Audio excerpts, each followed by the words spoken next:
Shortly after 4 o'clock this morning, I spoke to President Zelensky of Ukraine to offer the continued support of the UK, because our worst fears have now come true and all our warnings have proved tragically accurate.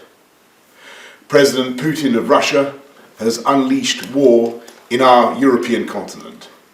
He's attacked a friendly country without any provocation and without any credible excuse.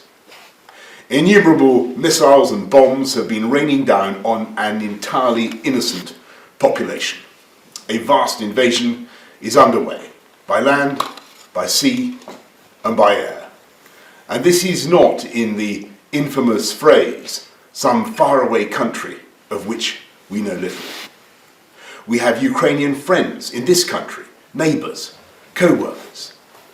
Ukraine is a country that for decades has enjoyed freedom and democracy and the right to choose its own destiny.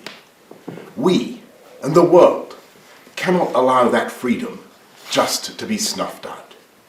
We cannot and will not just look away.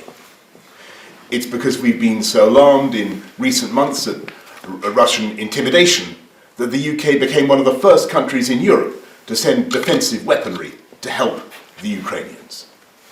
Other allies have now done the same, and we will do what more we can in the days ahead. Today, in concert with our allies, we will agree a massive package of economic sanctions designed in time to hobble the Russian economy. And to that end, we must also collectively cease the dependence on Russian oil and gas that for too long has given Putin his grip on Western politics. Our mission is clear. Diplomatically, politically, economically, and eventually militarily, this hideous and barbaric venture of Vladimir Putin must end in failure. And so I say to the people of Russia, whose president has just authorized a tidal wave of violence against a fellow Slavic people, the parents of Russian soldiers who will lose their lives, I cannot believe this is being done in your name, or that you really want the pariah status it will bring to the Putin regime. And I say to the Ukrainians in this moment of agony, we're with you. We're praying for you and your families, and we are on your side.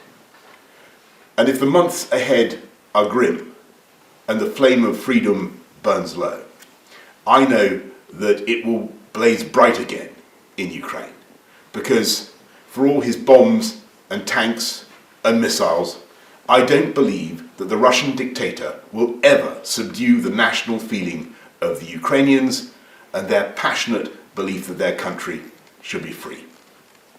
I say to the British people and all who have heard the threats from Putin against those who stand with Ukraine, we will of course do everything to keep our country safe.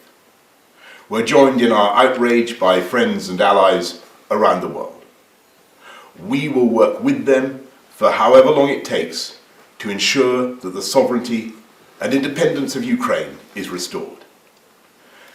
Because this act of wanton and reckless aggression is an attack not just on Ukraine, it's an attack on democracy and freedom in Eastern Europe and around the world. This crisis is about the right of a free, sovereign, independent European people to choose their own future. And that is a right that the UK will always defend. I'll get that little piece of dandruff off.